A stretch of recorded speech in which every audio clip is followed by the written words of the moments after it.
There are toys, and then there are freak-out-worthy toys.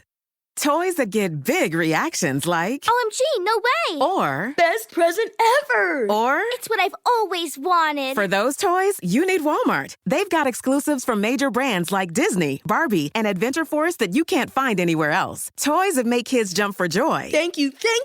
And make you a hero for giving them. Shop hundreds of exclusive toys. Yes! Welcome to your Walmart. Hey, it's Austin James. Yes, I'm living with diabetes, but it doesn't have to define me. Thanks to the Freestyle Libre 3 Plus sensor, I get real-time glucose readings throughout the day. The Freestyle Libre 3 Plus sensor is small and easy to wear, giving me the freedom to focus on my life as a parent and a musician. Now this is progress. You can get a free sensor at freestylelibre.us. Offer available for people who qualify. Visit myfreestyle.us to see all terms and conditions. Certain exclusions apply. Data on file. Abbott Diabetes Care. For prescription only. Safety info found at freestylelibre.us. This year, Santa's bringing the power of Energizer into his workshop. Whoa, the Energizer Bunny's got so much power. Wait, he's powered up all the toys. I think that means we're done for the year. I love this bunny. He's the hardest working helper the North Pole has ever seen. And he wants all your gifts to have the power of the #1 longest lasting AA battery. So this holiday season, stock up on Santa's and the elves' favorite battery, Energizer Ultimate Lithium.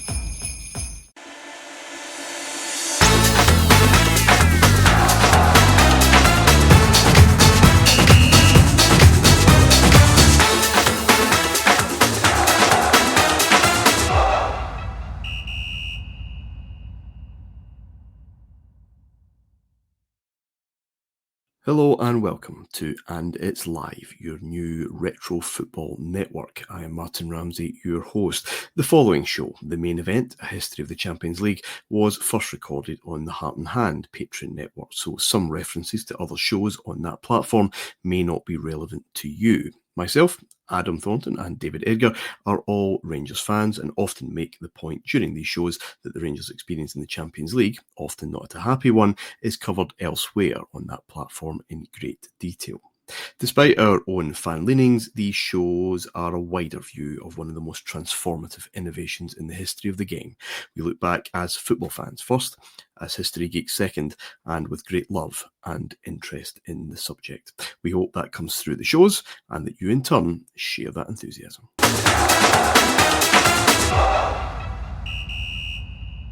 Barcelona are the favourites, Johan Cruyff said before the 1994 European Cup final, standing, posing with the European Cup trophy itself. We're more complete, competitive and experienced than we were at Wembley.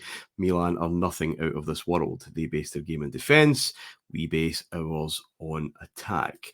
How confident or how misplaced this confidence would be, we will find out as the main event turns its attention to 1993-94, all that happened there, and in our second episode, perhaps all that came from that, because this really was defence and attack going at one another in that final, and would perhaps shape the years to come. I'm joined, as always, by the brains behind the operation. Good evening, Adam Thornton.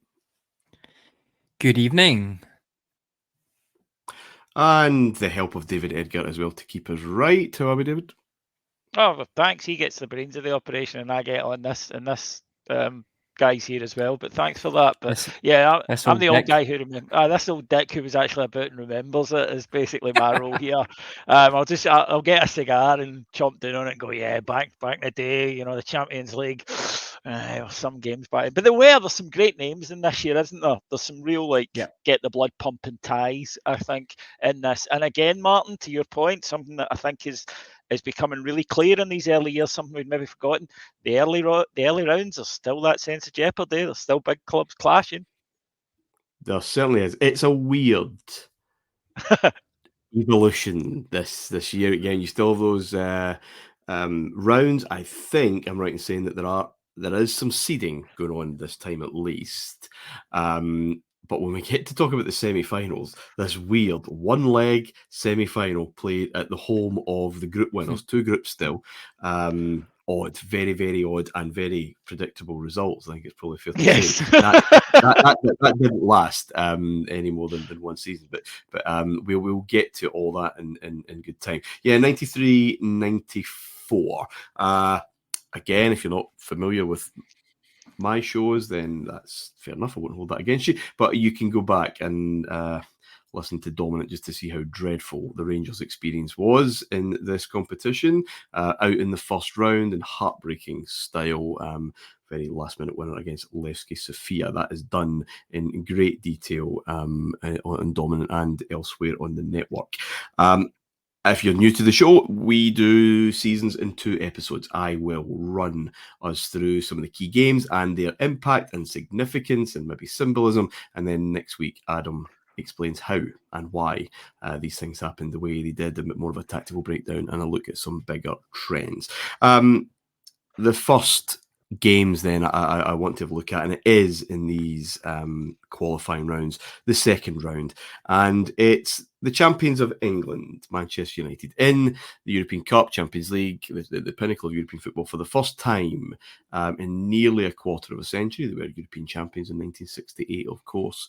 And they were in good form. They dispatched Honved of Hungary very easily in the first round. Even by this stage, when's the second round taking place? October, November? It's very obvious they're going to retain the title. They are in absolutely devastating form in the Premier League. They would, of course, do that, and they would win the double as well, beating Chelsea in the FA Cup final. And they were given Galatasary of Turkey as their obstacle to get into the Champions League, this group stage of the competition.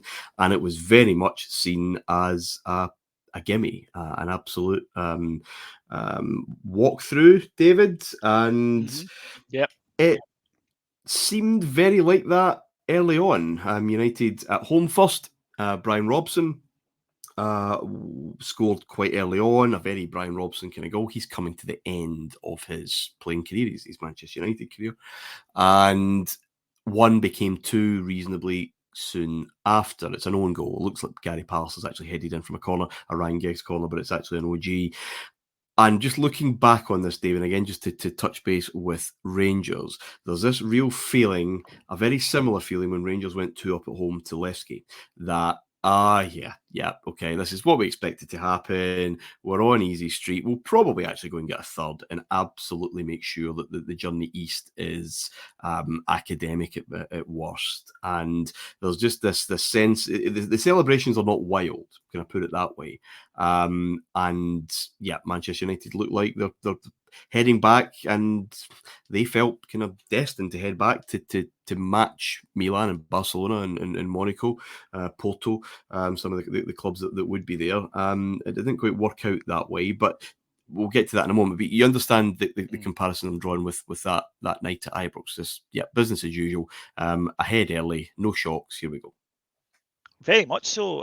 Rangers and Manchester United were very similar clubs at this time, in that I don't think you can quite underestimate the vibrancy around both clubs at this point, spending big money, big super deals, maybe kind of back after a period, ours has been slightly longer at this stage, but back after a period of disappointment and really feeling like there are new vistas to conquer. And both clubs seemed very dynamic and seemed as though they knew where they were moving, and were very confident as well. That's something else. The other thing to remember is, and I think it might be very difficult at this juncture for younger listeners, given Galatasaray, very respected team in European football, Turkish football is very respected. It really wasn't here. It's only 5 years since England beat Turkey 8-0 in a qualifier, 1988. Turkish football was seen as a bit of a joke. They were considered a bit of a Diddy nation. I can't think of anything else to put it. They didn't really have any famous exports. Certainly not played in England. Not yet. They hadn't qualified for anything of note. They didn't qualify for America. However, what we didn't know, and we would know soon after, because I'm absolutely the same, David. This was a bit of a football and joke nation, not to be taken seriously, but after it becomes immediate that this is a force. They would qualify for Euro 96. We would know some of those players. We'll talk about a couple of them in a moment. And all of a sudden, especially the away leg, which we definitely will talk about in a moment, the welcome to hell, the notion of British teams going there and really suffering. This is hard. This is really difficult. This is it. This is the thing. The other thing about it is as well that in this game, the first leg, the second one is so interesting, and I look forward to talking about it. But the naivety, Martin, that we spoke about, at 2-0, shut the game down. It's a great result. Go over there, score one, you're through pretty much. But Manchester United keep attacking and keep leaving themselves open and treat it like a league game. And treat it like, well, if we lose one, we'll go and score one. And then it's actually kind of staggering because Alex Ferguson had European success at Aberdeen. He'd had European success at Manchester United at this point. But maybe it was complacency, maybe it was arrogance. But I also think there was a tactical naivety of they just kept playing the normal game and didn't take into account the circumstances of it. And it's... game management, this is a phrase that's so common to us now, but back then in Britain, you just didn't hear it. Well, you wouldn't. I think it's complacency. Ferguson said after, we'll just bring it up now, that United, after they went 2-up, replaced controlled aggression with self-indulgence. It's not that Ferguson wasn't aware of the nuances of European football. We will talk about this, Adam, as this series going along. He would have to learn a lot more of those, but he had been a European Cup Winners' Cup winner. He wasn't stupid, but they just simply didn't think they had to bother. And you see the highlights back, and this is still in the first half, that it's 2-2 by half time. And a very young captain of Galatasaray, Tugay Kerimoglu, is running riot through the middle of that part. This is a midfield, including the most expensive player in England, not Britain, much to David Murray's enjoyment. Roy Keane, Paul Ince, Brian Robson, Cantona obviously pushed a bit further forward, and he's strolling about Old Trafford with full ownership. The goal they got back is a decent one. It's a good hit. Schmeichel's a bit ragey. It might take maybe a slight deflection, don't know. The second one's an absolute nonsense. It's an own goal by... Well, not an own goal. I think someone comes in and absolutely stab it home right on the line. But Lee Martin's an absolute shambles. There, I think it's who picks it? Was it Schuker maybe? But Lee Martin's an absolute carry on there. Forgotten about him. My word, he's still part of that United team at that point. Terry Phelan's still kicking the ball. Yeah, I was shocked. I was shocked at both of them being there. Yeah, I was shocked at both of them still being there. And the third goal, Adam, with Galatasary sensationally are 3-2 up. Again, the room that they've got to attack, the shot's not particularly good. It's not handled well by Schmeichel. Spills it into the path, and they go 3-2 up. I mean, is it just switching off that this is done? We're ahead early. See you after. I think so. Yeah, I completely agree. I think looking at who they're playing, a quick scan through the team, and there's still not a lot of household names there. Obviously, Turkey Lemaz will be one that we meet a couple of years later. From a Rangers point of view, Hakan Şükür obviously goes on to be a very good striker, and you mentioned Tugay as well. But yeah, Ben Arrogance thing there, I think definitely you go 2-0 up at Old Trafford in one of these games. I mean, they'll still be doing it now. In these type of games, going 2-0 up in these games and thinking, no, we're done. That's what's happy days. We're through. But when it then becomes that point where it's actually we're 3-2 down, then you can imagine you'll get the roar of the crowd and come back into it. So I think it is that. I think it's a little bit of tactical naivety is maybe not maybe I don't know if it's the right word for it or not. I think it is just arrogance there, because you look at the formation, and we'll come on to sort of talking about their, I guess, initial setups in the competition in this season, and it's pretty bog standard in terms of what you see across the rest of Europe. There's nothing really outlandish there. There's no obvious weaknesses. In fact, they've got good to very good players in each position. So I think it is just a coasting thing. I think the game's won. They're going to come back into it. A couple of daft mistakes, and you are where you are. But yeah, it's a big shock for me. I had thought this was in the group stages. I hadn't realised until I looked back that it was actually pre. So yeah, it's an even bigger shock. Yeah, it was Turkelmaz that popped in to tap that one in. Yeah, you'll talk, I think, about a wee bit about United's setup next week, but it's interesting, the commentators in the game saying they've thrown so many crosses in. It's just so kind of lazy and a bit simplistic in Galatasaray dealing with a lot of them. There's maybe a deeper, not quite a cross, but a deep ball from midfield that finds Cantona, and he kind of pops up and grabs an equaliser. So they take 3-3 away goals, of course, and very much in Galatasaray's favour as they go to Turkey. And David, I do remember just the narrative around this is a 0-0 draw. But the welcome to hell, they're met at the airport by just thousands of Galatasaray supporters. Gary Pallister tells a story about turning up at the hotel. He was last to get in, as was his wont, and he a polite nod to the bellboy, who just made this slit throat gesture very casually, very calmly, looking back at him.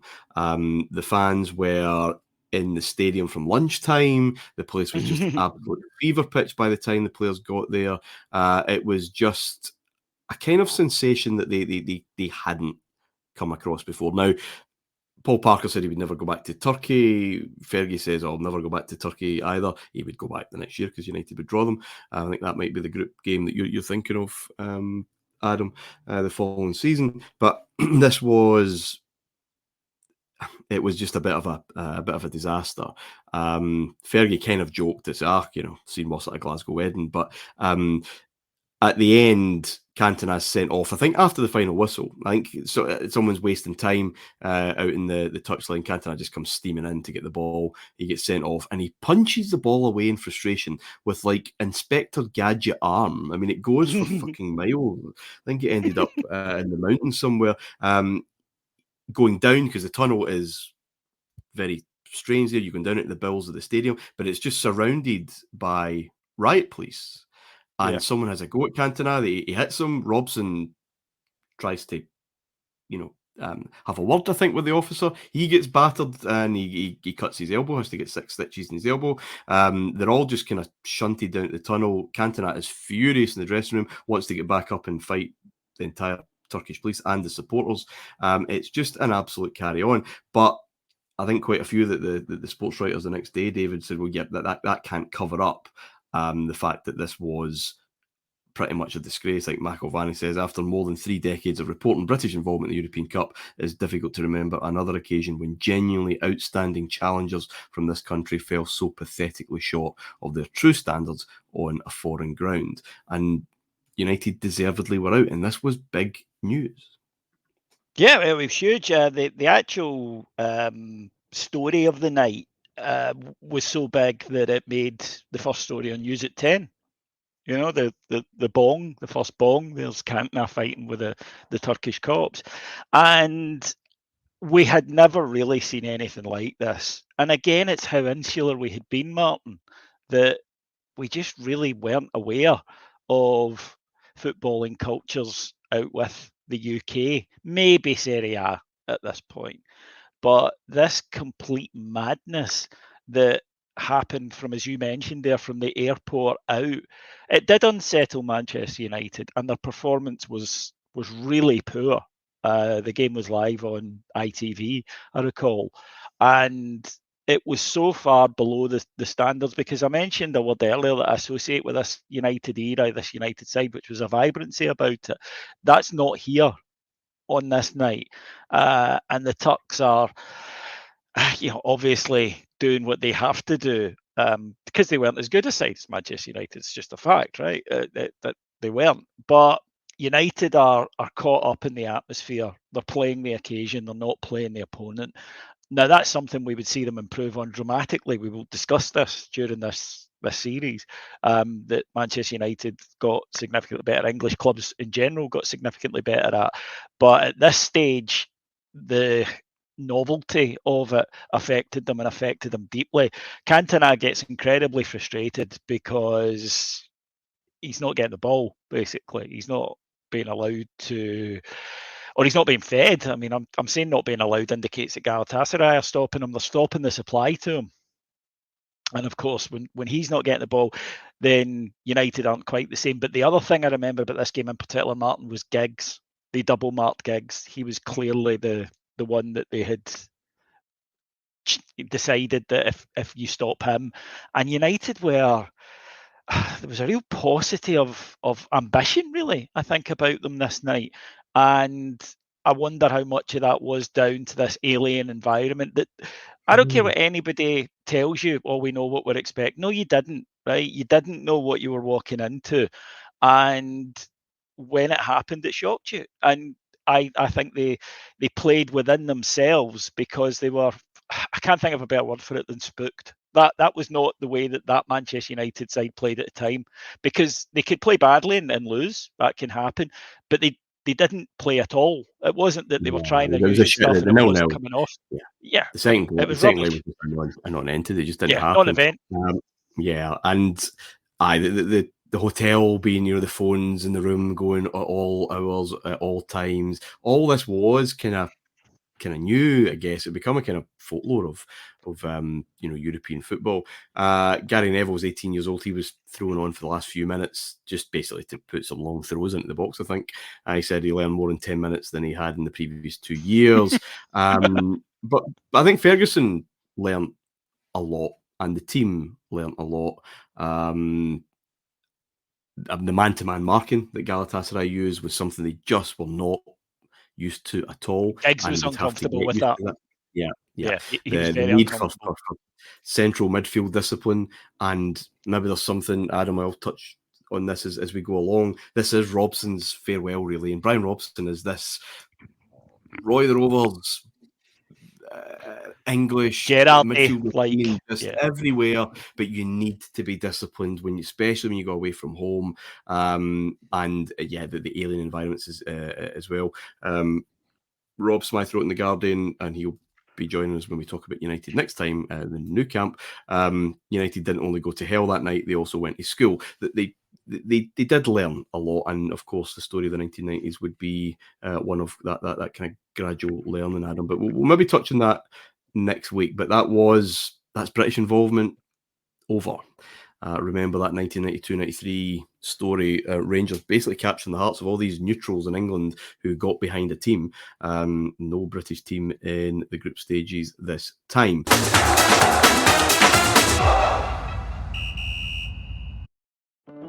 This episode is brought to you by Amazon Prime. There's nothing sweeter than baking cookies during the holidays. With Prime, I get all my ingredients delivered right to my door, fast and free, no last-minute store trips needed. And of course, I blast my favorite holiday playlist on Amazon Music. It's the ultimate soundtrack for creating unforgettable memories.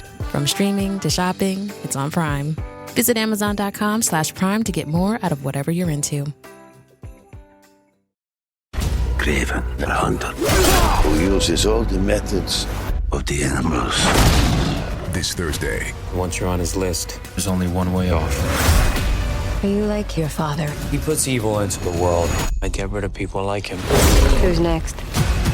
Witness the making of a new Marvel villain. You think you have some kind of honor. You're a criminal, just like our father. Aaron Taylor Johnson is Craven the Hunter. Rated R. Under 17 on admitted without parent. In theaters Thursday. This episode is brought to you by NFL Sunday Ticket on YouTube TV. There's a lot to be thankful for this season. For one, I'm thankful you can get NFL Sunday Ticket on YouTube TV right now for only $209. It's exactly what you need as we head right into the playoffs.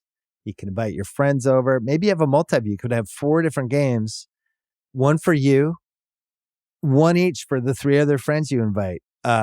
You can change the games around as soon as the outcome becomes pretty certain. Dump that game, put in another one.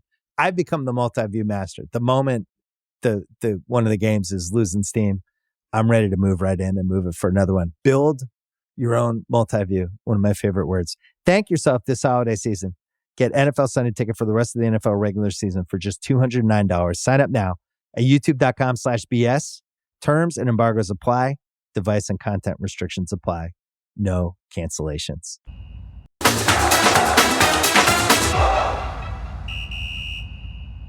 And so to those group stages again. 2 groups of 4. That's all we had. Barcelona Monaco, Spartak joining Galatasaray, and Milan, Porto, Werder Bremen and Anderlect. I'll start with Group B, funnily enough, because it's Milan and Porto, it would eventually be kind of fighting it out. Anderlecht held their own at various times. Then Werder Bremen came through. But there's one game totally out of context, which is right at the very end, match day 6, between Werder Bremen and Anderlecht in Bremen. Neither side, I don't think, could progress to the final. You need to be in the top 2, of course, to do so. But it caught the imagination of a lot of neutrals, caught the imagination of Europe. Anderlecht sensationally went into this 3-0 lead after about 30-odd minutes.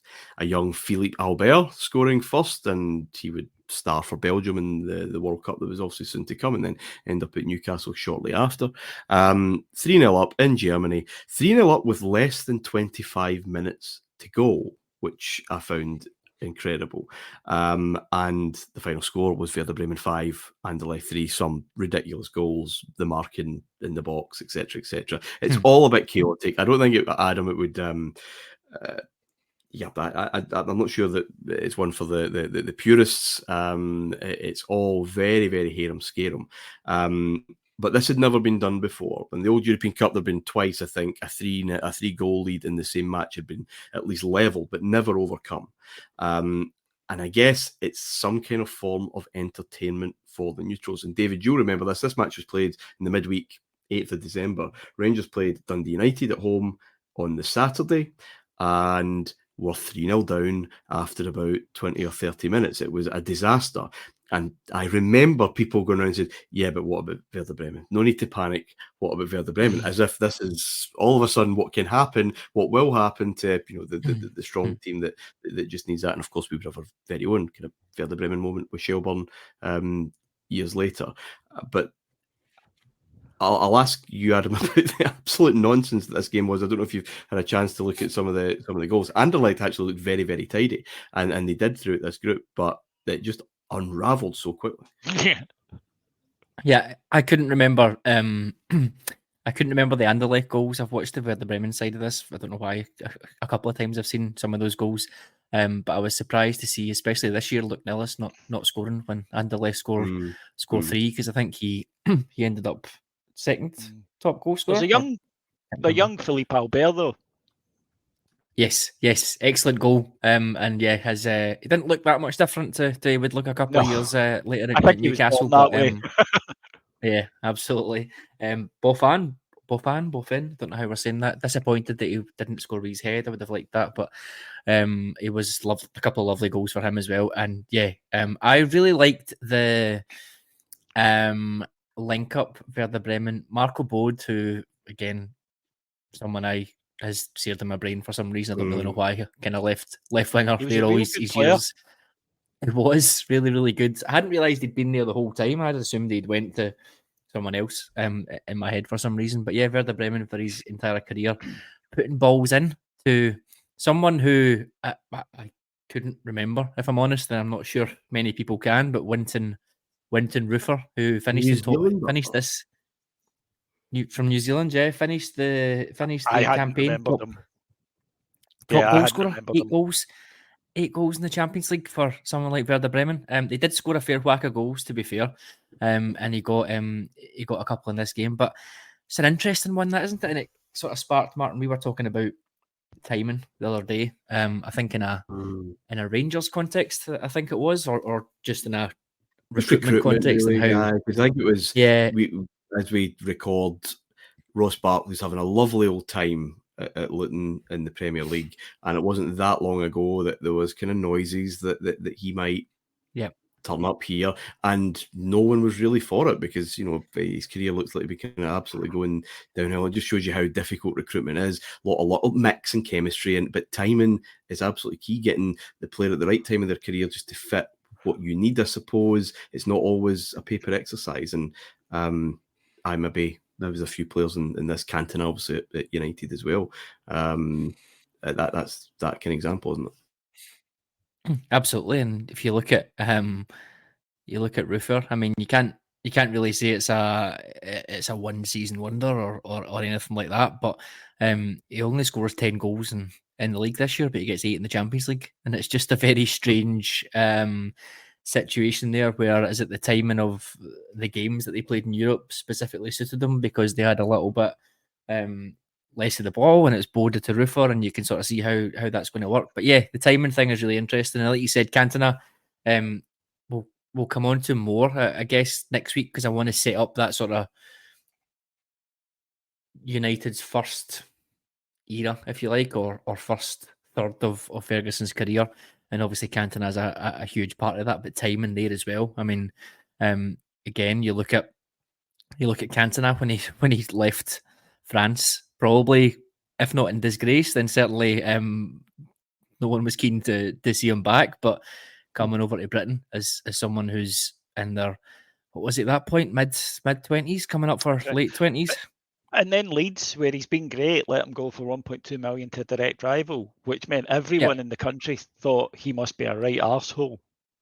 Bitter, you know, it's a rival as well, yeah, huge, and we want to get him out the door that badly. So it is.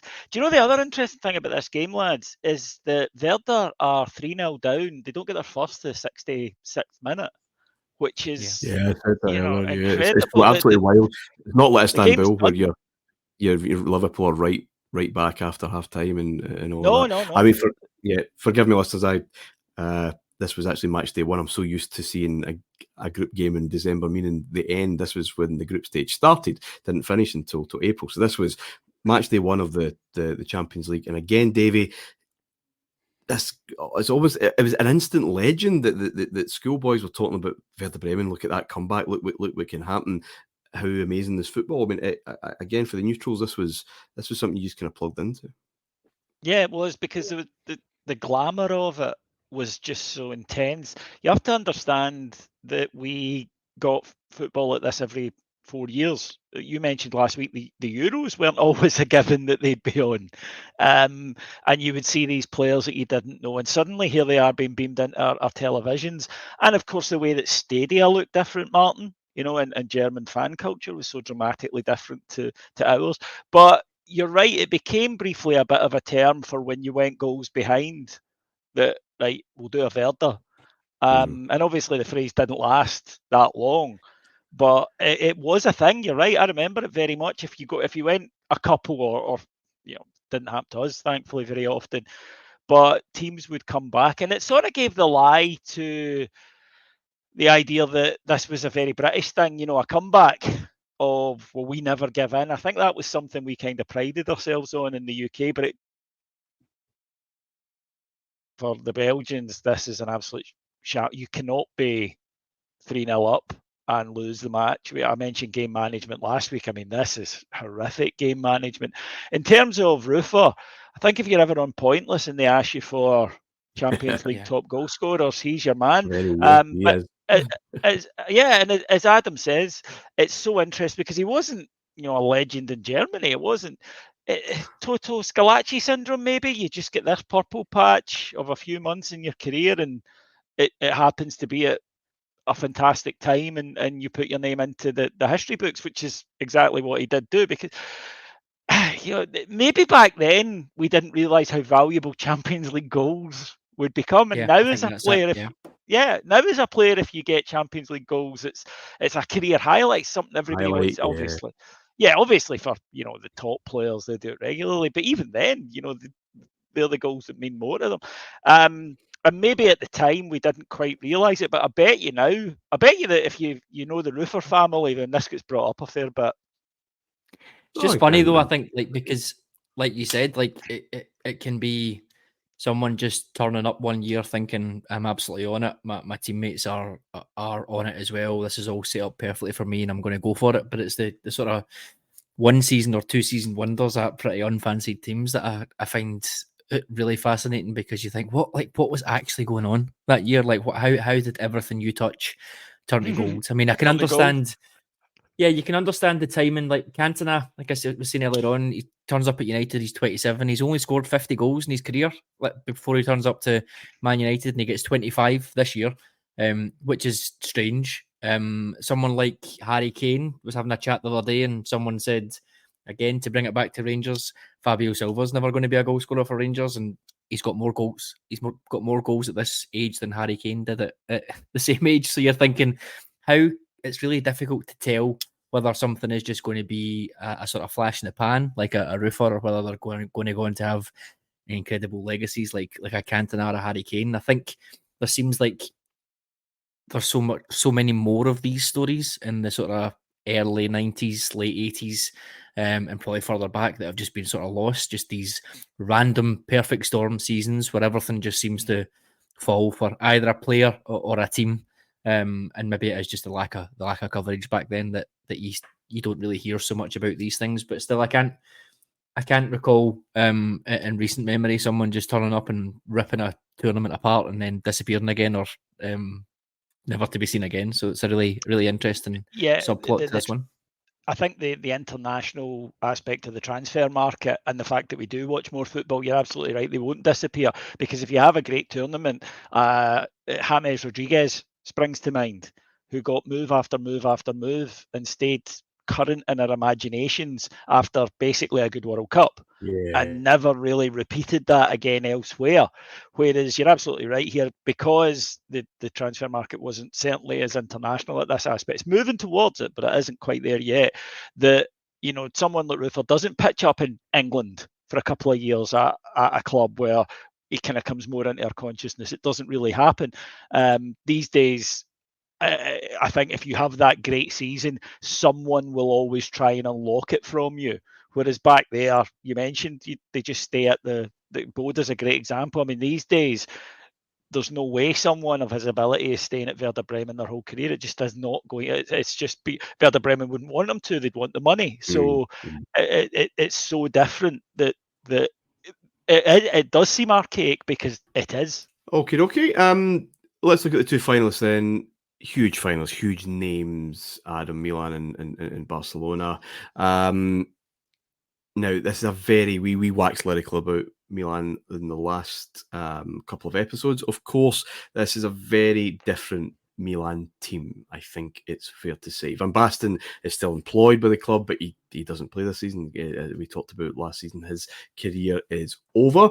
Ruud Gullit is away. He goes to Sampdoria on loan. Frank Rijkaard's career, his contract at Milan ends. He goes to Ajax. So those three, that Dutch triumvirate that powered so much of that Saki success, are gone. Lentini, who was of course the huge signing the season before, drives very fast on a way back from a pre-season friendly, I think, so at the start of the season. He's going to meet his girlfriend, who was the wife of Toto Scalacci at the time. It's a bit of drama and intrigue, but yeah, he absolutely smashes his car up.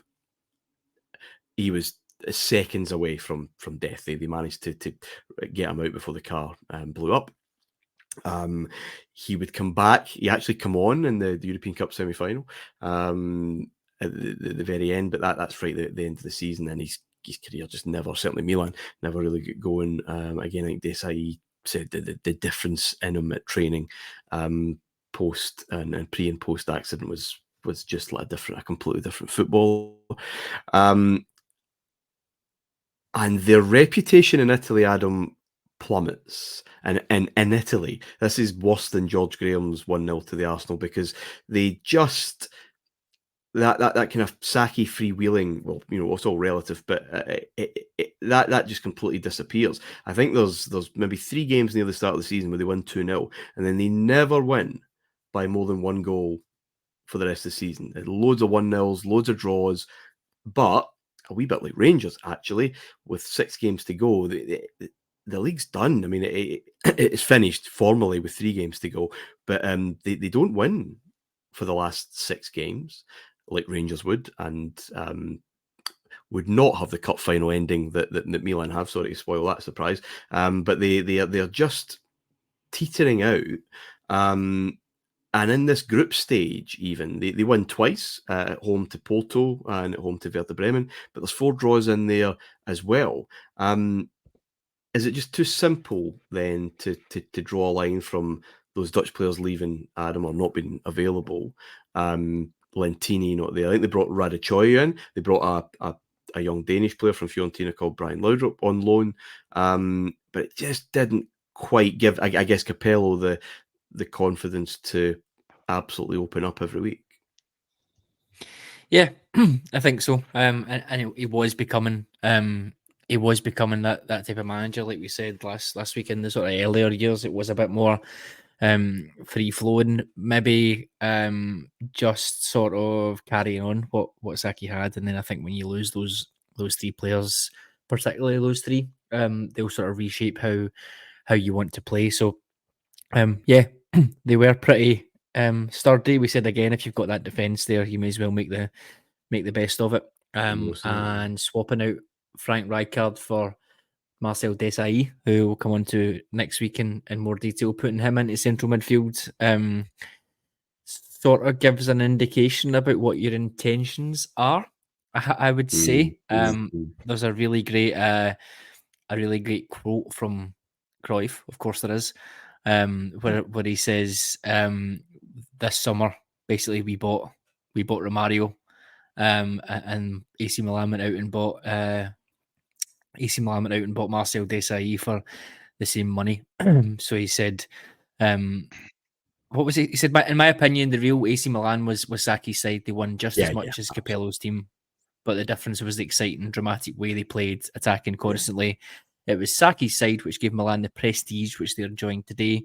As a spectator, I prefer the Milan of a few years ago, but as I coach, I prefer this team because they've won more titles. So that last line's quite interesting, I think, for him. And I think he is right there. As usual, you need to have a balance with everything. I think everyone wants to see technical attacking football, but we also want to see energy and physical prowess. I think as a sport, we want to see athletes playing the game. So yeah, but I think that juxtaposition that he put of Romario versus Desailly probably shows his philosophy, and I think it also sums up that Milan team this year. Their focus was on defending and getting as much physicality in there and blocking the lines and being that solid classic Italian team, if you like. And yeah, the players that they lost in attack, I don't think they had replaced at this point, so it was only, I guess, inevitable. I mean, they still had, although they didn't buy that summer, the attacking players were Radicoj and Laudrup, but they still had Boban, they still had Savicevic, they still had Daniele Massaro, who I'd like to speak about a wee bit later on, who didn't have a great final in '93 and kind of beat himself up a wee bit about that, but he's going to have the time of his life in these semi-finals. He really is. So they had players, but as you say, when you've got that rock, although the final, again, we'll come to, is very interesting because the absolute core of that rock is removed. This episode is brought to you by Shopify. Forget the frustration of picking commerce platforms when you switch your business to Shopify, the global commerce platform that supercharges your selling wherever you sell. With Shopify, you'll harness the same intuitive features, trusted apps, and powerful analytics used by the world's leading brands. Sign up today for your $1 per month trial period at shopify.com/tech, all lowercase. That's shopify.com/tech. It is Ryan Seacrest here. There was a recent social media trend which consisted of flying on a plane with no music, no movies, no entertainment. But a better trend would be going to ChumbaCasino.com. It's like having a mini social casino in your pocket. Chumba Casino has over 100 online casino-style games, all absolutely free. It's the most fun you can have online and on a plane. So grab your free welcome bonus now at ChumbaCasino.com. Sponsored by Chumba Casino. No purchase necessary. VGW Group. Void where prohibited by law. 18 plus. Terms and conditions apply.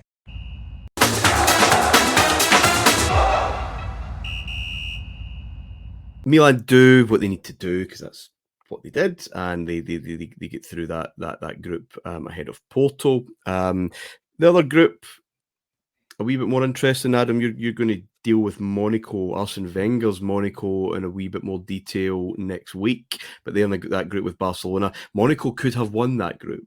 They play, I think, in the last match of that group. Monaco just needed or could have won. If they won, they went to the final. but Barcelona won. Stoichkov scored, and Stoichkov's becoming quite important. That relationship with Mario, certainly on the pitch, is very very prevalent. But that Monaco side, you'll go into more detail next week. But David, here again, as a teenage kid, growing more and more in love with the wider game rather than just Rangers or a World Cup every so often and whatever else. And I'd seen Rangers play Monaco. No, I hadn't. I'd seen Rangers use that Monaco strip. We were supposed to play Monaco, played Bordeaux. I knew of them. And I knew, of course, Mark Hateley had come from there and Glenn Hoddle played there. But here they are, again, week by week on telly. You're seeing a lot more of these teams. And there was something quite adventurous and exotic about a new club. Because this wasn't even a Marseille who we knew very well. Certainly wasn't a Milan or a Barcelona, but it's still, these other names kind of come into the fore for me anyway. Absolutely, and you're right. We knew them as a strip, and we knew them as a name, and there is something impossibly glamorous about Monaco because of what it is. So they have that cachet anyway. But here they were with superstars on their side and some dramatically good young French players in there as well. As a young Yuri Djorkaeff is kicking about in here. Still stuns me he played for Bolton at one time. That's just one of the great stories of football. But they were exciting, and they played with a lot of verve and a lot of flair. And you mentioned there the name Arsene Wenger. This was somebody that we weren't aware of, and to be honest, wouldn't really be. I think it's a fib to suggest that, other than maybe just casual acquaintance with his Champions League sides, I don't think many people did know much of him, because he heads to Japan not long after this, which was seen as retirement in Europe if you headed over there. So you're absolutely right. This last game, if they win it, they have home advantage in the semi-final. Which maybe wouldn't have been as big a thing for them, because obviously, as we all know, that Monaco stadium, it's not a temple of football, is it? It's not somewhere that has an intense, dramatic fan base. But it would have been better than going to the Nou Camp for them. But they do lose. Stoichkov gets the goal, and he was such a terrific player, Stoichkov. His movement was he was just so intelligent about when to make a run, and once he got the ball, he was obviously, two-footed. He was, a wonderful finisher. But I was going to use the phrase he had an economy of movement, but that has become a bit of a joke for, he stood a bit. I don't mean that. I mean that see these little dashes to get into places, to just buy yourself a half a yard in tight areas. He was absolutely wonderful at it, as was his strike partner Martin Romario. And you're absolutely right, they played really well together on the pitch. Huge egos, right enough, which maybe explains it. But yeah, this Monaco side were very exciting. And they had names that we knew. Klinsmann, they had this core of young French players. French football was respected, but again, this is pre-98.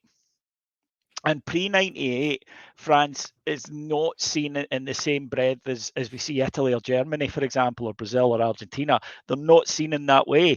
But we are seeing here that what they had put in place, and Fontainebleau and all those kind of things, here are some signs of this. And now, of course, France, in this day, still one of the premier international teams, have won 2 World Cups, and European Championships, etc. And they produce these quality players. But back then, there had been post-Platini, post-86 side, I think, post-84 side rather, they had maybe sort of, that's why Fontainebleau was created, of course, wasn't it? Because they felt, they felt they were going back. And instead, they are producing this young talent. And it was really well exemplified by this, and Wenger going on to do and create the type of side that we know that then becomes his trademark at Arsenal, the type of football that he wanted to play.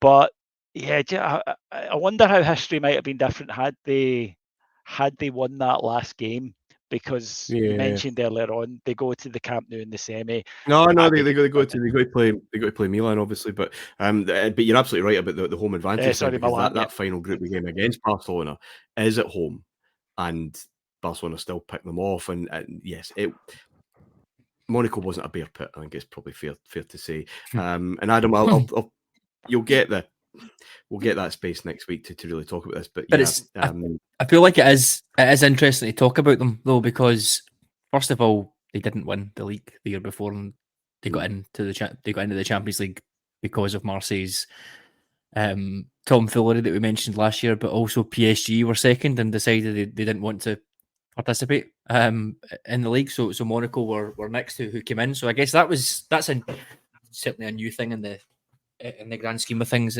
here. So they got in that way. But then also, for me, Wenger is a massive part of English football, obviously, but then European football over the next at least 10 years, certainly when it comes to Arsenal. So it's important, I think, in these early shows, if we start to bring in some themes that we're going to discuss later on. And then, as you've mentioned, you've got guys like Lilian Thuram, Emmanuel Petit, all these players who, for me, are I guess, that first batch of what we now see is probably the best academy system in the world. Those are the guys that are coming through 35 years ago, and you look at France's production now in terms of talent, it's absolutely ridiculous. They've got probably the strongest squads in the world. They could bring 2 or 3 squads that would beat most teams. So this was the start of it, which I think is really interesting. Then you've also got the Monaco, Arsenal, what's happening there, basically a testing ground, I guess, for what he did at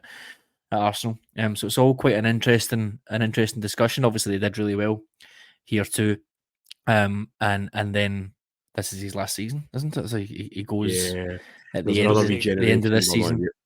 Not another generation, but there's another wave. Monaco a few years later when they knocked United out, again a young Trezeguet, I think, scores that night, and they just kind of keep going. But interestingly, Paris Saint-Germain that take that kind of centre stage in the Cup Winners' Cup, actually, for British they decided minds. They Arsenal in that mid-90s and whatever. Anyway, Monaco don't win that. They have to go to the San Siro. Barcelona play Porto. Like, this is just a crazy thing. It only lasted, as I said, just the 1 year. 2-3-0 victories for the home team. Barcelona rip Porto to bits. Sergi, Davey, coming down that lane. Now, we're going to talk about Sergi a wee bit more for not great reasons in the final. Yeah, we are. He does have a wonderful night, but in the semi-final, he's bombing down that left-hand side, pinpoint balls for 2 for Hristo Stoichkov in the first half. I think they're 2-0 up at half-time. The second one's a pretty easy finish. The first one he makes look easy. I don't think that's easy at all. That could easily balloon over the bar, but he's just so technically brilliant. He's just standing in the right place. And then there's 2-3-0 wins here, and I'll come to Adam for the Milan game. But Dimitri Albertini scores a free kick, and Ronald Koeman scores a goal to make it 3-0. These two are absolute Alan Partridge traction engine goals. Absolutely ridiculous. But yeah, Barcelona not really in any trouble by Porto here. No, they weren't. And Porto had some amazing results. They smashed Werder Bremen 5-0 in this. And they were an exciting side who, of all the sides that you felt maybe could have gone to Barcelona, obviously out with Milan, then you thought they could give them a real game, but they don't. Sergi is an example of, I think, the missing link between what I would say was an 80s fullback, Martin, and a 90s. There's a dramatic change in the first half of this decade, where midfielders, where fullbacks now have to play and now have to develop a skill set akin more to someone who'd be in midfield. They've got to be able to take the ball. They've got to be able to get forward, and it's not enough to get up there now. You have to do something when you get there. You've got to have an ability to cross the ball, which previously I think we were just oh, look, there's a fullback up there, isn't that sweet? Now you've got to do something with it. He is absolutely terrific this night. And I wonder if there is also that modern thing, though, and then he has to defend for his life in the final, and, well, we'll come to it. But he is sensational that night. And Barca were just magnificent. And they are the European champions. And there is a sense, certainly from them, they didn't lack for confidence. The huge Dutch influence at the club. But nor should they have felt, nor is it misplaced, I suppose is what I'm trying to say. This was a fantastic side who had already proved their mettle. So for me, I think that I remember this. I thought this would be a great game, Barcelona-Porto, and it wasn't in terms for a neutral because it was so one-sided. And in a way, it's a shame. I don't know if Porto froze or were just beaten by a far better side on the night. They were hammered. Much the same in the San Siro, Adam. Monaco never really got going. Desailly scores a thunderous header early on. Albertini's goal, please search it out. It is just an old postage stamp. It doesn't do it justice. The ball is flying and moving in the air. And then Massaro finishes it off in the second half.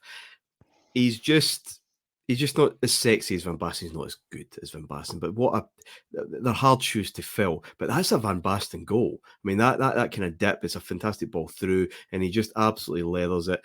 And this I find really interesting. Clearly, I mean, Milan they've won the league in reality. They won the league ages ago.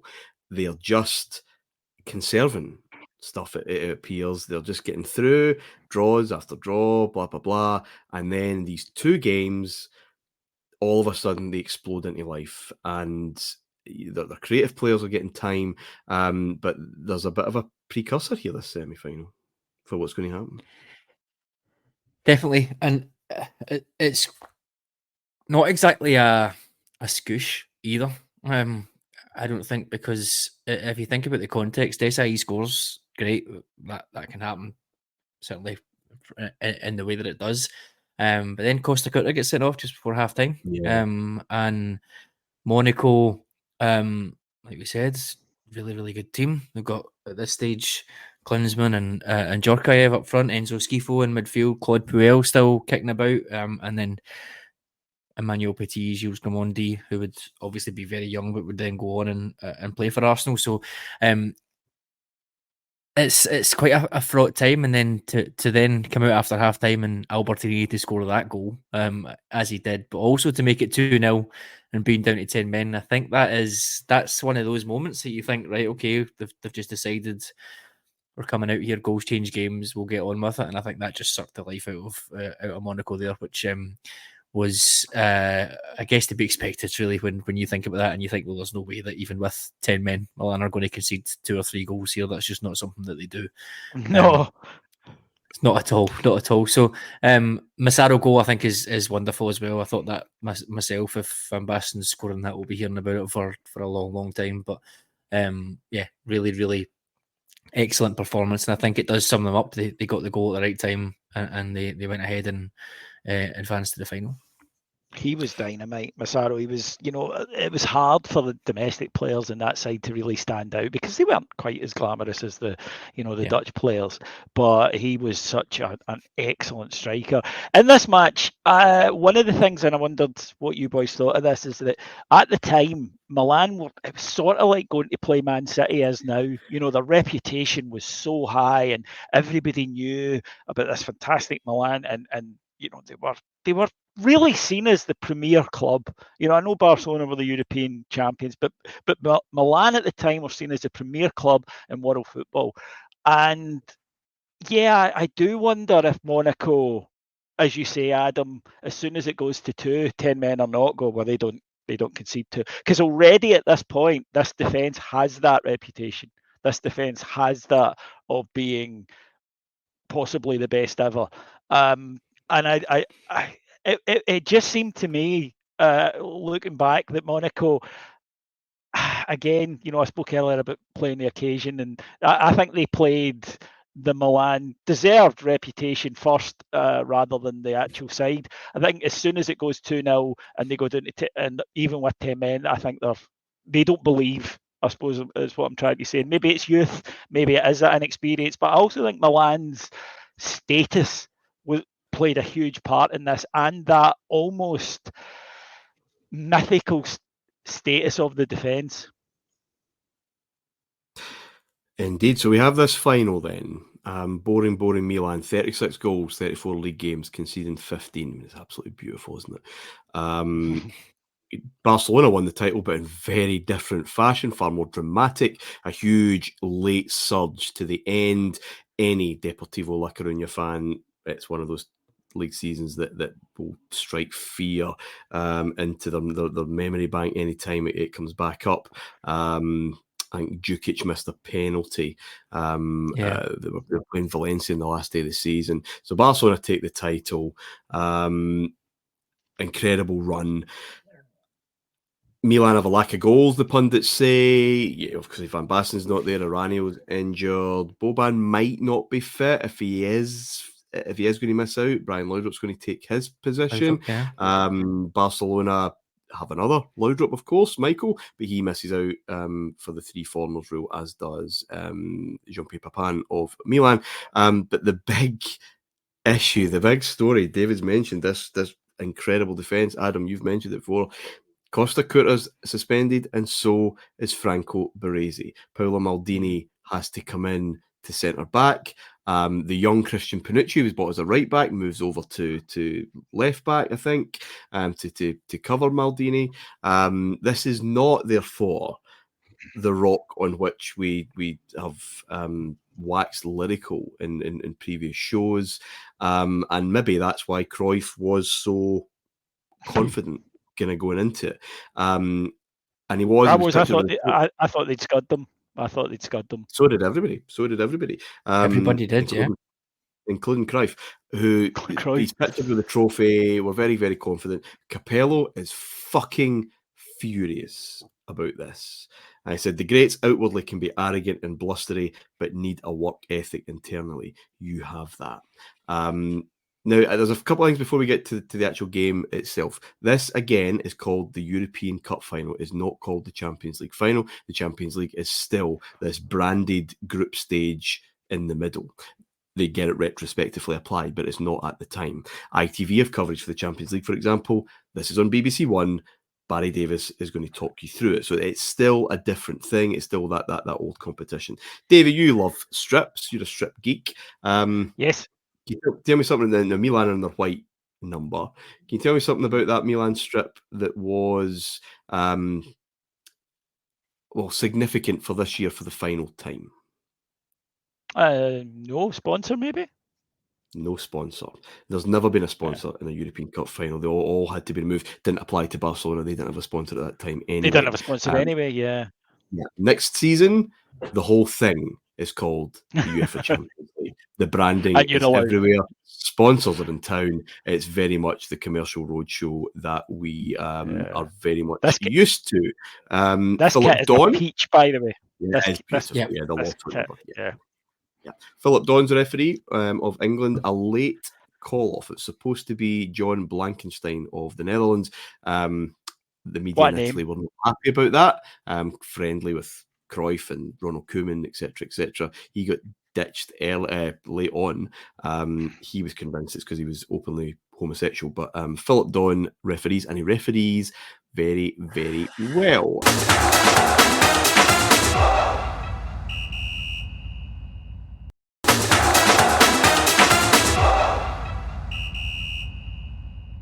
Listen, there is a whole podcast on this between David and I, and a very early time capsule extra on this final blow by blow. The Milan pressing, Adam, is a surprise to see. I think it was a surprise for Barcelona on the night. The aforementioned Sergi gets robbed at one point, I think, on that left-hand side. The ball was cut across. Massaro is left in kind of acres of space to put Milan one up. There's chances though. Stoichkov is close, Romario's close, but Massaro again. This one, it's Boban and Donadoni, I think, down the left hand side. Beautiful cutback, that first time finish, absolutely exquisite.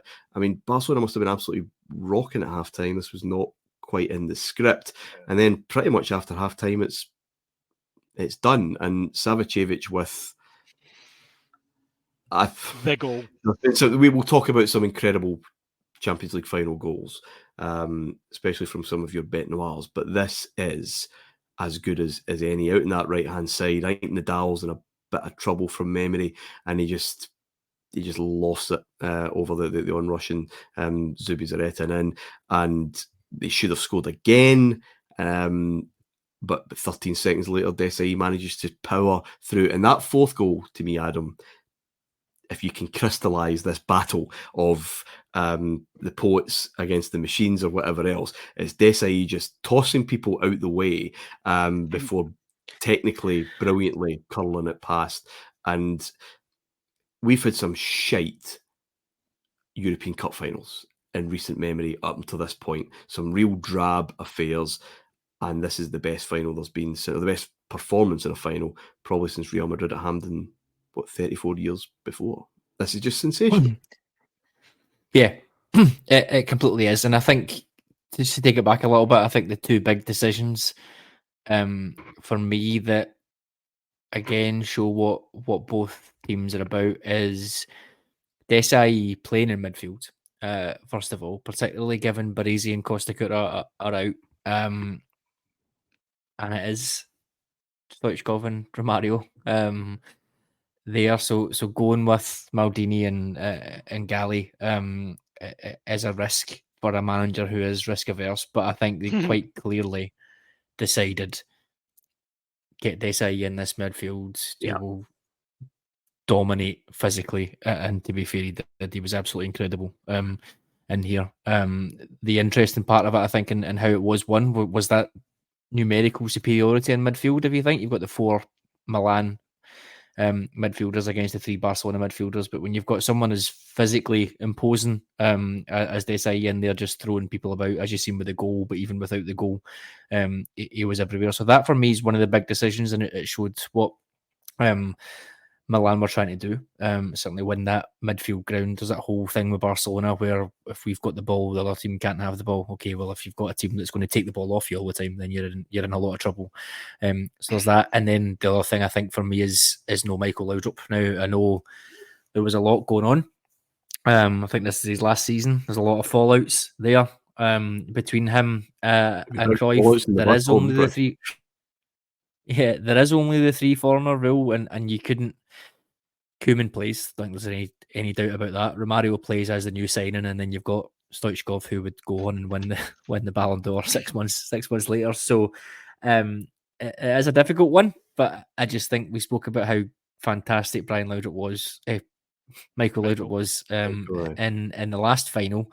And I just thought that was one where, you live or die by that. And I think Capello even said after the game, Laudrup was the one I feared, but Cruyff left him out, and that was his mistake. I'm not quite sure. I wonder if it was personality. Sorry to cut across you, but just before you move on, was he the easiest one to leave out, do you think? Because, you leave out Stoichkov or Romario, you've got 6 weeks of, you're hearing about it forever, back to the home country. And I wonder if... Yeah, and it sounds so odd that on such momentous things can turn on the manager going, well, Michael will be all right with it. Those two are a pain in the arse, but people are human.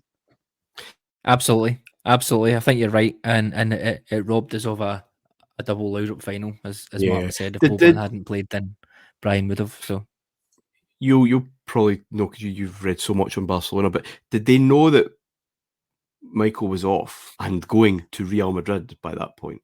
Or I've got a feeling that he'd said on the bus away that, by the way, I'm off and here's where I'm going. I didn't know if that was maybe acknowledged before, and therefore that makes that decision a hell of a lot easier.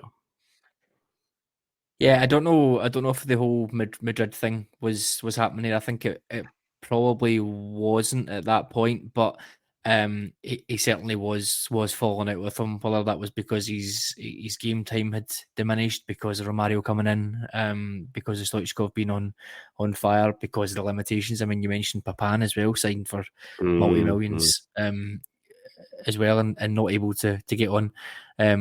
One of the interesting things that I hadn't realised, and I don't actually know if this was the case in every league, but in Europe, you weren't allowed to be in the squads. You only had, it was 3 foreigners in the squad, whereas in La Liga, you could be in the bench. You just had to take a foreigner off to come back on. I don't know if that was the same everywhere. But again, Brian Laudrup being Michael Laudrup, sorry, that must just be a default. Yeah, I know. Yeah, Michael Laudrup being as good as he was, it's just a victim of circumstance there, where you'll be able to play loads and loads in the league, but when it comes to Europe, we're going to have to make a decision and stick with it. So that was, I guess, an interesting point. Yeah, I'm not sure, but it is falling apart here, and I think for it to fall apart in such a way, I think with Cruyff and Barcelona here is the big story. They are at their end here. You mentioned that missed penalty Deportivo. That they've won 4 in a row. That's great. 4 La Ligas in a row. That's fantastic. So these are the 2 best teams in Europe, right? So they are absolutely giants. But you can never tell. I feel like you can never tell a team at that level's demise until it happens. Like you never, absolutely. You're never going to think. Yeah, historians know that. Pundits at the time don't. They're not supplied with that information. Just 2 very, very quick questions. I appreciate the time. We need to wrap up. And Adam, for all Savicevic and Desailly, take your pick who's man of the match, because they're both insanely good that night. Even a slightly unfit Boban is brilliant. Donadoni's great. Massaro's brilliant. A word for Christian Panucci, who is a young fullback, having to play it in the wrong side and deal with Hristo Stoichkov, who, as you're going to, he is going to go and be Player of the Year, World Player of the Year.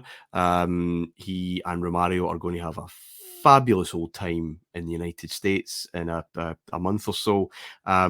He was superb that night. This isn't the Milan defence that we're all talking about. It's people playing out of position, but the concentration is sensational.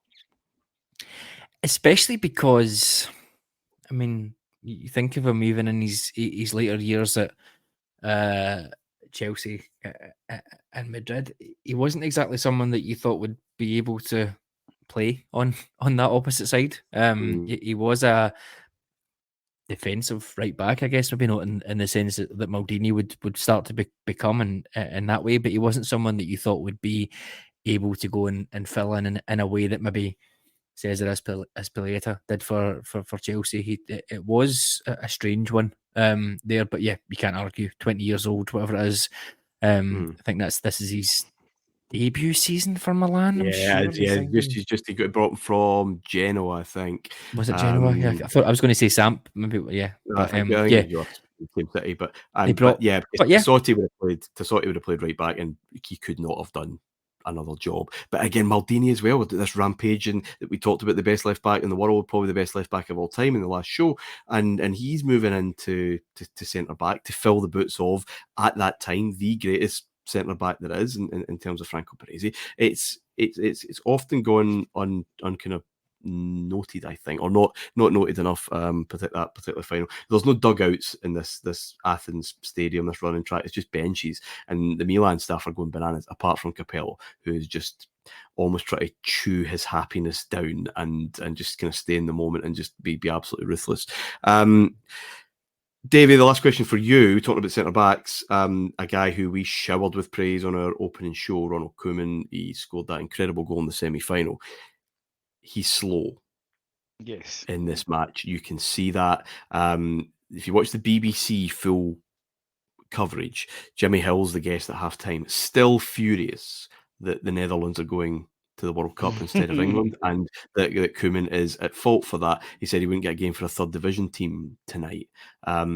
He cannot cope with this press. He cannot cope with this movement and energy and aggression from a team that we'll talk maybe next week about Cruyff's preparation for this match. It doesn't seem particularly great, but this libero thing has maybe now been exposed. 100%. And as we've mentioned, he was so good the year before, and such a key player, and maybe that is one of the reasons why we don't see this ever really brought back, this sort of libero at the start who is the base of the side, who sets the tempo because pressing, and he cannot deal with it at all. You nullify him, don't you? You nullify his key strength, which is his passing, and you expose his weaknesses, which is that he's not quick. And if you're able to get your striker, absolutely. And Capello got this so right, and he was aided and abetted by some really talented players having really top nights. I mean, that helps. But tactically, yes, he absolutely nails this, because that is exactly what he does. He nullifies their key man's key strength, which takes away a lot from their arsenal. I mean, it really, really does. He is the guy that they look to set the tempo of the match, to start attacks, and he's not able to do it. And then after about half an hour, Martin, you notice he stops coming out because he's fearful too, because he knows if he comes out and they lose the ball, then it's going over the top and he is not getting back to it. So that, I think, when you can do that to a quality side, when you can put a fear into them that they have to abandon what has made them European champions and brought them to this level, is a testament to just how good this Milan team were. Usually, as a neutral, I love this game, and usually as a neutral, a one-sided scoreline isn't the most exciting game you'll ever see if it's done early. But I love this because it's such a complete performance. If you're someone who admires tactical football, then it's there. If you're someone who admires pressing football, you have it. If you're someone who admires skill and outrageous moments, you have them. But what you have here, I think, is a prototype performance of modern football, which is looking at the opposition, nullifying them, making sure that when you don't have the ball, you're as dangerous as when you do. And they are tonight, aren't they? Or that night, they are. Because if Barcelona know that if they lose the ball, they're in serious trouble. So for me, it's almost a sort of precursor to the football we're watching now, almost what, 30 years later. We'll come to that in a minute. That'll do us, gentlemen. Thank you, David. Pleasure. Thank you, guys. Thank you, Adam. Thank you. Yeah, I know what you mean, David. The 4-0 win that Milan had in their first European Cup win under Saki against Steaua Bucharest was just a bit of a non-event. I do love this final because the poets were cut to ribbons by the professionals, and what that meant for Cruyff and the Dream Team, and more importantly football for the next 10-15 years, hopefully Adam will lead us through next week. Until then, bye for now.